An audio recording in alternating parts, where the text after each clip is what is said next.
What's up, everyone? Welcome back to the next segment of Episode 2 of Intentional Grounding. Once again, I am your co-host, Costavianis, with fellow hosts Mike Woodard and Tyler Spittle. We wrapped up the last segment talking about the recent player signings and trades that occurred over this past week. And now we're going to get into the meat and potatoes of what's been going on this week in the NFL, and that is the owners' meeting and competition committee discussing some new rules and regulations for the league this season. So, Tyler, why don't you start us off with what's been going on? All right. So we can start with some of the past rules that have been officially passed and will be enforced. Starting the season. Most will start off with the big elephant in the room, which is the talk about field goals and that they're raising the goalposts by 5 feet. Up 5 feet. Mm-hmm. Mm-hmm. And then in the same vein, a lot of people, I'm sure you've heard about the talks of making the PATs, more longer back, like a 43-yarder. That did not get passed, but they are going to experiment by having during the preseason, the first 2 weeks of the preseason, they're going to make the field goals 38-yarders. Which I don't understand. Why not just do the whole preseason? Why only the first 2 games? I don't understand. To see if it works out. I'm sure if it works out the way they are kind of hoping, they'd probably extend it. I guess. Yeah. I guess. So what that would be. That's why that's 32 games of a test sample. Yeah, so that's a good sample size. Maybe it's like so that if it does, well, actually 33 because it's a Hall of Fame game. Hall of Fame game, yeah. But if it doesn't work out, then I guess I don't know. Maybe the argument is that way kickers have the other 2 weeks to be back to the usual, maybe for like back to the kickers. routine. Maybe move it up another 5 yards to the 15, something like I don't know. Or I would be okay with that, honestly. I like the fact that. I know we'll mention it later. I do like the fact that the 43-yarder idea was a failed vote because I thought that was a little bit too far.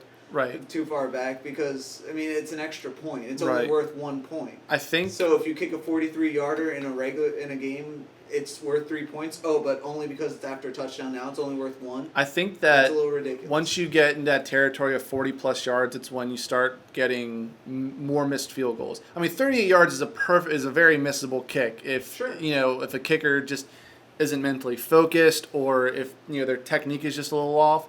Right. But 43 is when you're getting into that territory where if you're not like that consistent guy like a Gostkowski or a Justin Tucker, you might be more likely to miss at 43, which then gives what Justin Tucker was talking about, that more teams will want to go for 2-point conversion and thusly try and phase the kicker out of the game, and which is kind of unfortunate because kickers and punters punters are needed because that's a kind of a crucial part of but kicking. So is kicking. Right. They're both equally crucial components, but it's just that you're making their jobs less valuable, and which I think is unfair because, like I said, people already give kickers and punters a hard enough time for hardly being quote unquote football players, and the problem is too. It's like. Generally, year after year, there are significant rule changes. There aren't really as much this year. Mm-hmm. Like, changing the PAT, it just feels like they're changing. Seems like just a forced for the sake change, of change. It's not like nobody's complaining. I've never complained about the PAT being automatic, and I've never been bored. I don't sit there and be like, it's been PAT. that way for like 50 years. Right, exactly. And it's never even longer than that. Like back, even before the Super Bowl era. If it ain't broke, don't fix it. Until now, and then suddenly now everybody's like, "Oh, it's the most boring thing in football." Now, what's gonna happen? What's gonna happen when a team, let's say, they miss what would be like a game-winning, PAT, and they have to go in overtime and lose in overtime. Does then this is if the rule passes and it's extended into the regular season. What happens in that case? Does the team that was hurt the most by the rule change then go back and say, you know what? Maybe not kick it as close as we originally had, but maybe move it up 5 or 10 yards. I think either it would need multiple occasions of that or one like significant happening. Like for example, shoot, I forgot the example. Not remember. For example, the Navarro Bowman with the fumble replay, like that stuff that has happened before, but it wasn't up until it was on close to the big stage, like in the playoffs, that became a rule. That like, okay, we need to fix this now. Oh, and in the same vein, the extending the goalpost another 5 feet, that's a result of the Justin Tucker kick. Yeah, it's bitterness about Justin Tucker's kick against the Patriots, which, just like you said, on the big stage on Sunday night, and that won the game for the Ravens. I still think 5 feet might be too much, because I don't know. I can see their point. I can see the idea behind it.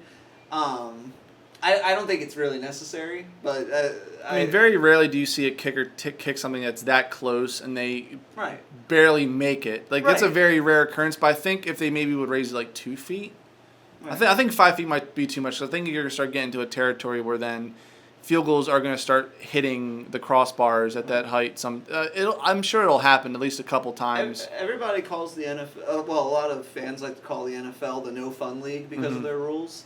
They're also the overcorrection league. You're right. You know, like Jimmy Graham's dunking celebration caused the delay in the game of the Thursday night there's game, just like certain things. Now dunking is banned. Like, do you? That obviously they don't want that to happen again. Right. But I mean, football, the NFL is purely entertainment. You know, sure. It's a show. It's a performance. Sure. You know, and. Granted, it's a pretty dangerous performance, but it's one of those things where I think, like you said, it's an overcorrection, or I think it might be an overreaction on the part of the. But again, they're trying to do these things to say, we got to keep the game moving and keep things flowing. To a degree, I can understand. Right, probably the one time where the one celebration, I did not agree when they told Jared Allen he couldn't do like his little lasso dance. I don't understand the purpose of that. I can understand because that doesn't really harm anybody at all. Well, it's not. It's only taunting if you're looking right at the opponent, right? And, doing it to his face. If you're just showing off to the crowd, then that shouldn't be an issue. I mean, it's sure taunting the opponent's fans. But but even still, that's part of the game. I think on the field celebrations, as long as it doesn't interfere with any of the actual stuff like the goalpost, I can understand it. But it's still an entertaining thing. I always like it when you see a guy just take that huge jump or whatever. Oh, yeah. You gotta figure Johnny Manziel's gotta be pretty disappointed with that. After that dunking video he put out on YouTube, did you guys see that? No, I did not. Sorry. He posted this little 30-second video of him just showing his incredible vertical leap. He was just doing all these incredible him and Mike Evans both, but Mike Evans is 6'5". Right. You know, and so he's expected to be able to throw it down like that. But see, and I like really creative celebrations too. My favorite was what's his name? Bell from the Lions. Joik Bell. After his first touchdown of the year, he jumps up onto the stand and gets all the crowd to start doing, "Hey, oh!" But see, I laughed so hard at that. Right, but I am glad though that they allow things like the Lambeau Leap to stay, because those are kind of iconic. You really can't take those away. Yeah, absolutely. To move on to other things, so we did talk about the Navarro Bowman. Rule. They can officially look at the replay to tell if the loose ball is recovered now. Those are the big ones. Speaking of replay, they're going to be moving so to have a centralized department in New York to be able to look over all the calls, the challenges, and any of the automatic reviews. And the intention is to help speed up the review process, and to give consistency. Right. Right. Yeah. Exactly. Because there's so many instances that you can't tell what's pass interference anymore. Yeah. Right. Well, hopefully they have enough people on the job over New York to keep it, because some people actually think it could potentially slow things down. Because what if there's a loss of communication between the two? So it's just something like that. So hopefully they have they're always prepared for the worst case scenario. But I mean I like it if it has the potential to give more accurate calls, fewer challenges, and whatnot. then I'm all for it to help keep the game going. And then we have the few rules that were failed. The Redskins wanted the kickoff to be moved 5 yards closer. Completely irrelevant. Yeah, and they're talking about the PAT is too boring. Mm-hmm. If you move the kickoff up anymore, how does that not become boring? Because then it's just touchback. Like I said, and all game long. When we were talking about it earlier, when you do that, you basically make the jobs of the young guys that are trying to earn their spot on the team through special teams meaningless. Mm-hmm. Yep. Those guys all of a sudden have no job. Like, I mean, yeah, punts and stuff, but you give them one less thing to do, right? And it makes having them on the team almost right. There's no point. There are the players like Ian Badejio who spent his life made on his special Pro Bowl, teams. yeah. And what about other guys like going back a little bit, like Dante Hall, right? Yeah. On the Devin Hesters of the world, yeah. I mean, Jacoby Jones, Josh yeah. Cribbs. Josh Yeah, exactly. Cribbs. Exactly. Yeah. Another one. The Redskins wanted to expand an instant replay to include personal fouls, which I think is just no. Because you're telling referees to like review. I mean, I don't know. It should only apply to like defensive pass interference or offensive. Right. Like, big game changing plays. I could understand. Right. Because how many games are decided by a deep like, are you going to have a referee then- challenge a taunting play, personal foul, taunting? Right, Like, yeah. like that's just like one of those things Exactly. where coaches are like, that penalty's BS. Go Right. back over it. Like, are you going to read the player's lips to try and see what he said? Just to double check that he, that sort of thing, and then, and the game is slow. Everybody complains about all the reviews bogging down the game already. right. Yeah. I mean, I do want some Expansion. form of replay as far as the especially the pass interference, because the whole the fact that it can go over 15 yards and that can easily make or break a drive or play. Yeah, I mean, or I game. agree with that. And I And mean, so it's good, at least because we skipped over this one, is that they're making all defensive fouls enforced by the previous spot instead of at the end of the run. yeah, okay, that was another big one that was passed. That I agree with that. So as a quick example, if a quarterback completes a throw, like say 20 yards down the field, but at the same time there is a roughing the passer call, it's not 15 yards added to the end of the 20-yard completion. It's either you just go with the 20-yard completion or you accept the 15-yard penalty. And you know what, too? That actually, even though it still doesn't help them that much, that actually helps defensive players, too. It does. Because then it's not like they're burdening their team. If they made the 20-yard pass anyway... Right, it's not as big of a mistake. Right, anyway, exactly. yeah. Then it's like, it's a little bit of pressure taken off. Right. So that's a good thing. And then they had a couple that were tabled that would they would talk about later. And this one I'm just actually surprised that they didn't pass. The one where they talk about eliminating overtime in preseason games. Like That should have been... a no-brainer. Like they're talking about player safety, Yeah. and instead they want to keep more time going in a meaningless football game. Right, exactly. And I know. mean, it's not like coaches use that time anyway. Like they never aim for a tie or overtime in that case. They do that as like, okay, this is the. They like make it to like this is we have to do that 2-point conversion to get a win. What happens to situation. that like fifth string wide receiver if he gets hurt during overtime? Right. You're cut. I mean, how often does overtime happen in the preseason? It's They not pretty much very always. It's not very if often. It's never close. They always make sure if either go for 2 or go for 1 in that instance. Right. Right. And plus, don't you have enough evaluation of the players after 4 quarters? Yeah, Do you really pretty much. need another quarter to evaluate them? Right. If you do, then I'm sorry, then you're not managing your team correctly. Yeah, I mean, pretty much. I don't understand it.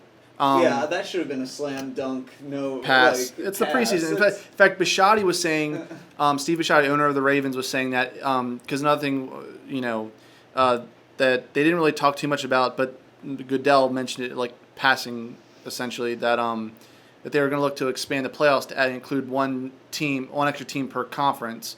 And Bisciotti said, if you're going to do that, then shorten the preseason. Oh yeah. He says add that extra game and essentially either take 1 or 2 games away from the preseason, because even he and the coaches all agree, they're like, yeah, preseason's pointless. It is pointless. It's just to generate interest for football in the summer, and also too we're trying to expand the playoffs. They're trying to get to an 18-game season. That's what they're trying to do. That's another part of this equation, is they are trying to stretch out to 18 games. Right. And real quick, the other 2 ones that were put on the table that are interesting, but one of them I completely disagree with, is the first one being that this was a proposal for saying pass interference calls can be made within the first yard at the line of scrimmage. That's ridiculous. That's like how do you decide what's passing interference? Because there's so much. That's why, like I said, they have that 5-yard cushion where anything's gained, but after 5 yards, you have to kind of keep your hands to yourself. Right. Yeah. Or limit contact. And it's already hard enough for defensive backs to cover without being called for pass interference or holding. Right, exactly. I mean, so now you're going to call within 1 yard?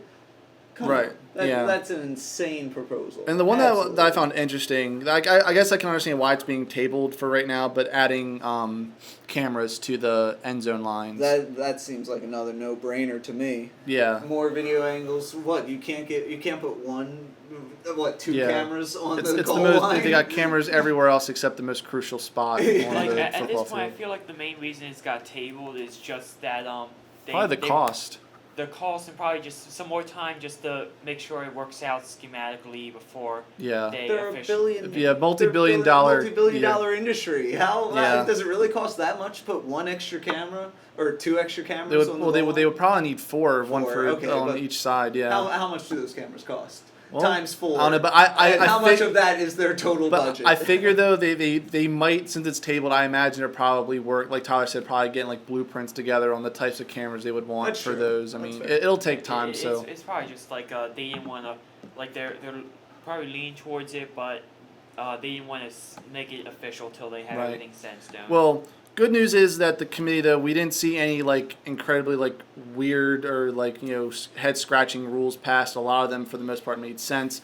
And obviously the owners and coaches were thinking clearly and failed the ones that shouldn't have been taken. And the ones that are on the table will be interesting to follow as they go along. Of course, playoff expansion, that'll be something to look to see how they talk about that. So that wraps up this segment.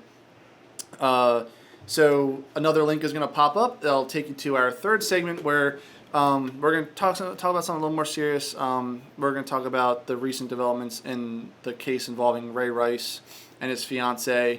But before you move on, please be sure to check us out on Twitter. Follow us, like us on Facebook, subscribe to us on our YouTube channel if you've enjoyed listening to us thus far. And we hope you'll tune in with us in the next part. Talk to you then.